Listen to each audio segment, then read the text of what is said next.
රට තුළ ජනතාවාදී දේශපාලනයක් දක්නට නොලැබෙන බව ශ්‍රී ලංකා පොදුජන පෙරමුණේ පාර්ලිමේන්තු මන්ත්‍රී නාමල් රාජපක්ෂ මහතා පවසා සිටී.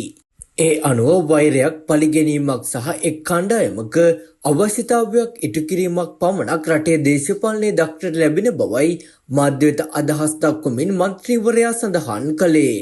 පක්ෂයක් ලෙස කුමන අභියෝග පැවතියද රටේ ජනතාව විරුද්ධවාදීන් හෝ හතුරන් ලෙස දැකීමට තමන් කටයුතු නොකළ බවයි එහිදී නාමල් රාජපක්ෂ මහතා පෙන්වා දුන්නේ.